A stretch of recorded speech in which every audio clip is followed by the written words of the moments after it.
Yesu ashimwe, kaze muri uru rugendo rwacu rwiza rwo gukomeza dusesengura igitabo cy'Abaroma. Uyu munsi tugeze ku igice cya 11 umurongo wa mbere kugera ku murongo wa 6. Tugiye kurebera hamwe ikintu gikomeye. Imana ntiyaciye ubwoko bwayo, yitoranirije kuva kera. Tugiye kureba uburyo Imana itigeze ica ubwoko bwayo, yitoranije kuva kera. Tugiye gusesengura aka gace karimo umurongo wa mbere kugera ku wa 6 mu gice cya 11, ariko nkwibutse ko ibice byose twagiye tubisesengura ndetse bishobora kuboneka hano kuri YouTube channel yacu. Ushobora kubireba kubera ko ari ingenzi cyane kudasoma agace gato cyangwa bari ku muntu afokasingaho, ahubwo ko dukwiriye kwitegereza mu byanditswe byera byose. Ijambo ryose ryera, ibyanditswe byera byose nitwe byandikiwe kugira ngo bitwemeze ibyaha, bitwemeze gukiranuka, bitunganye umuntu kugira ngo abashyitse kandi abashoboye gukora imirimo yose myiza, nk'uko tubibona mu gitabo mu rwandiko rwa mbere rwa Timoteyo. Mu rwandiko Pawulo yandikiye Timoteyo niko tubibona, arimo kubimuhugurira abimubwira. Rero natwe ibi byanditswe byera ntabwo dukwiye kureba agace gato, ahubwo dukwiye kubyitegerezamo byose tukumva icyo ijambo ry'Imana ryashakaga kutubwira. Agira ngo dusenge, nitumara gusenga dusesengure aka gace. Mwami, ushimirwe imbabazi utugirira by'iteka ryose. Turagushimira ko Mwami uri mwiza kandi ko Mwami imbabazi zawe zihoraho iteka ryose. Ndakwinginze kubw'imbabazi zawe kugira ngo witegereze uyu mwene data ufunguye Bibiliya, ufunguye aka gace tugiye kureba, kugira ngo umpe kwitegereza byigiye imbere. Mwami, atunganywe n'ibyanditswe byawe byera, amenye ukuri kwawe kugira ngo umubature abeho Mwami mu bubata bushya bw'umwuka kubw'imbabazi zawe. Amen. Ese aka gace gashatse kuvuga iki? Imana ntiyaciye ubwoko bwayo, yatoranije kuva kera. Kadukomeze turashobora gusesengura turebe ibintu bikomeje ijambo ry'Imana ritubwira hano. Kadusome, haravuga ngo nuko ndabaza nti, mbese Imana yaciye ubwoko bwayo? Reka da, ko nanjye ndi Umwisiraheli wo mu rubyaro rwa Aburahamu, wo mu muryango wa Benjamini. Imana ntiyaciye ubwoko bwayo yamenye kera. Ntimuzi ibyo ibyanditswe bivuga kuri Eliya, uburyo yivovoteye Abisiraheli abarega ku Mana ati, Mwami, bishe abahanuzi bawe basenya n'ibicaniro byawe, nanjye nsigaye njyenyine kandi barashaka kunyica. Mbese Imana yamusubije iki? Yaramusubije iti, nisigarije abantu 7,000 batarapfukamira Bayali. Nuko rero uko niko bikimeze no muri iki gihe. Hariho abantu bakeya basigaye batoranijwe kubw'ubuntu, ariko ubwo bibaye kubw'ubuntu ntibikiri kubw'imirimo, ko bitabaye bityo ubuntu ntibwaba ari ubuntu. Tubanze twibuke. Ndagira ngo tugire ibintu bimwe tubanza kwibuka, twibukiranye. Reka tubanze twibuke ko ikintu cya mbere tugomba kwibuka, ubutumwa bwiza n'imbaraga z'Imana zihesha uwizera gukizwa, cyangwa tukongera tukibuka ko no gukiranuka kuva ku Mana.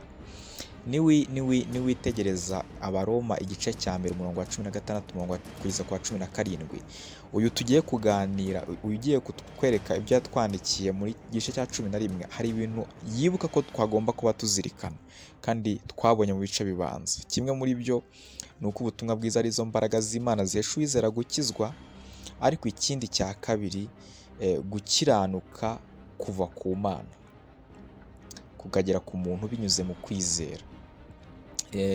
Ikindi cya kabiri twakwibuka, tugomba kuzirikana muri uru rwandiko, ni uko kubera ko ntawe ukiranuka n'umwe ubishobora, Imana ibitangira ubusa.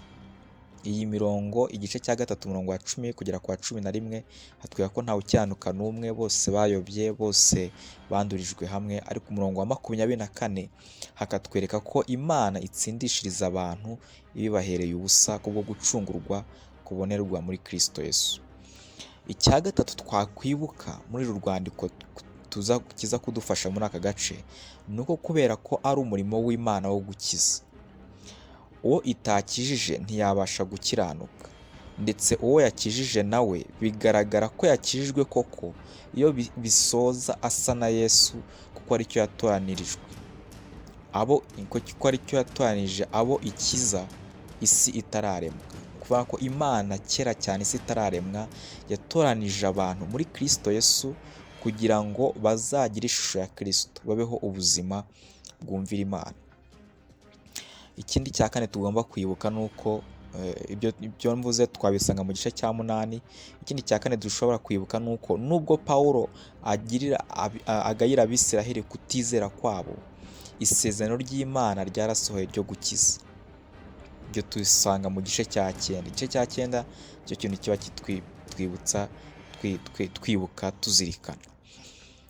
Ikindi tugiye kureba uyu munsi rero, cyatwanebaho uyu munsi tugiye kuganiraho, ni uko niba gukizwa bishoboka ubihawe n'Imana, Abisirayeli bakaba badakizwa, abanyamahanga bakabishobora, ese Imana yaba yaraciye ubwoko yatoranije mbere? Ubu rero nibyo tugiye kureba, koko niba Abisirayeli badashobora gukizwa, kandi uko gukizwa kukaba gutangwa n'Imana, kandi abanyamahanga bakaba bakizwa, umwanditsi hano agiye kwibaza ikibazo gikomeye: ese Imana yaciye ubwoko bwayo yatoranyije kera? Dukomeze turebe. Kimwe mu bintu hano twareba, niba wibuka ducemo iyi mirongo uduce hamwe, yavuze ati ndabaza nti mbese Imana yaciye ubwoko bwayo? Reka da, kuko nanjye ndi umwise wo mu rubyaro rwa Aburahamu wo mu muryango wa Benjamini. Imana ntiyaciye ubwoko bwayo yamenye kera. Iyi ni interuro yemeza. Arashaka kutwemeza atubwira ngo Imana ntabwo yaciye ubwoko bwayo yamenye kera. Kubera iki? Hejuru yasoje atubwira mu gice cya 10 atubwira ngo mwibuke ko abanyamahanga abayuda icyo bashatse batakibonye, abanyamahanga batagishatse aricyo gukiranukira Imana bakaba barabihawe. None se Imana yaciye ubwoko bwayo? Arahita avuga ngo reka da, ntibikanavugwe rwose, kuko nanjye ndi umwise wo mu rubyaro rwa Aburahamu. Ngiye rero Pawulo uwandika arimo aravuga ko nawe atigeze acibwa, ahubwo yatoranijwe. Rero akavuga ngo Imana ntiyaciye ubwoko bwayo yamenye kera. Mu yandi magambo, Imana ntabwo ari uko yaciye ubwoko bwayo yatoranyije kera. Kubera iki? Dukomeze turebe mu byanditswe turasobanukirwa ukuri. Nimuzi ibyo ibyanditswe bivuga kuri Eliya, uburyo yivovota bise abarega ku Mana ati: Mwami, bishe abahanuzi bawe, basinya n'ibicaniro byawe, nanjye nsigaye njyenyine kandi barashaka kunyica. Mbese Imana yamusubije iki? Turaza kureba naho ibi bintu bihurira. Imana yamusubije iki? Yaramusubije iti: nisigarije abantu 7,000 batarapfukamira Bayali. Rero tugarutse ku ya nteruro yemeza, bigaragara icyo yashaka kutubwira. Nuko rero niko bimeze no muri iki gihe, hariho abantu bakeya basigaye batoranijwe kubw'ubuntu, ariko ubwo bibaye kubw'ubuntu ntibikiri kubw'imirimo, kuko biba bitabaye bityo ubuntu ntibwaba ari ubuntu. Arashaka kugaruka ku ki mu by'ukuri? Kimwe mu bintu ashaka kugarukaho, ngira ngo tunahuze, nuko aha umwanditsi ashaka ko dusigarana mu bitekerezo byacu ko Imana yahoze kera yisigariza abantu bo kubaho bayubaha, bitavuye kuri bo, ahubwo bivuye ku buntu ibagiriye kubera ko imirimo yabo itabishobora. Niki twasigaranamo hano? Arimo arashaka kutwibutsa ko umwanditsi, Imana kera yisigariza abantu bo kuyubaha, bitavuye kuri yo, ahubwo bitavuye kuri bo, ahubwo bivuye ku buntu Imana ibagiriye, kubera ko imirimo yabo bo ubwabo ntago bigeze babishobora. Bose bagiye batenguha Imana bakayivaho, kubera ko byagaragara ko ari abanyabyaha. Reka twongere twitegereze mu byanditswe turebe icyo hashaka kutubwira. Nuko ndabaza nti mbese Imana yaciye ubwoko bwayo? Imana yaciye ubwoko bwayo? Ubwoko hano buvugwa ni Abisiraheli. Reka da, oya rwose, kuko nanjye Pawulo wandika ndi umwisirayeli wo mu rubyaro rwa Aburahamu. Mu yandi magambo, ikirimo kuba rero, niba abanyamahanga barimo kubona uko gukiranuka, abayuda bakaba batarimo kugushobora. Ese byaba bivuze ko Imana yaciye ubwoko bwayo? Icyo nshaka kutubwira rero ntabwo ari uko Imana yaciye ubwoko bwayo. Imana ntiyaciye ubwoko bwayo, yamenye kera. Ntimuzi ibyo ibyanditswe bivuga kuri Eliya, uburyo yivovota Abisirayeli barega ku Mana, mwami bishe abahanuzi bawe basinya n'ibicaniro byawe, nanjye nsigaye njyenyine kandi bashaka kunyica. Mbese Imana yamusubije ngo iki? Yaramushubije iti nisigarije abantu 7,000 batarapfukamira Bayali. Ahangaha icyo ashaka kuduhuriza, uku kwisigariza ndetse no kudaca ubwoko, bigaragare ko ikirimo kuba uyu munsi nuko Imana ariyo ubwayo irimo gusigaza abantu.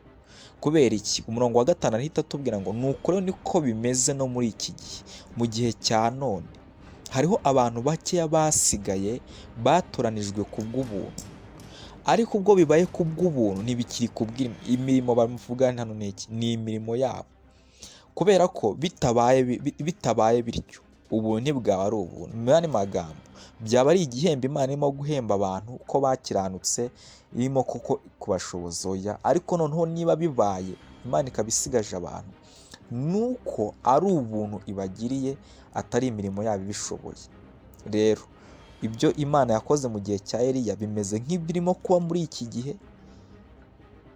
kandi impamvu ibyo birimo kuba ariho tuzakomeza kureba, ntabwo ari uko Imana yaciye ubwoko bwayo yabanje gutoranya. Ifite undi mugambi. Ndagukumbuza ko uyu mugambi tuzawurebera hamwe, uzuzura umunezero, uzawuzurana natwe. Imana ishimwe ko tubanye muri uyu mwanya. Turagira ngo ukomeze kubana natwe, ushobora gukanda subscribe kugira ngo dukomeze kubana, ariko by'ingenzi binakomeye ushobora gusangiza abandi aka gace kugira ngo turusheho kwitegereza mu byanditswe byera. Turagushishikariza gusoma Bibiliya yose uhereye mu itangiriro, ugamije kumenya ukuri, utagamije gushaka ijambo rigufasha nk'uko bamwe bajya babigenza. Oya,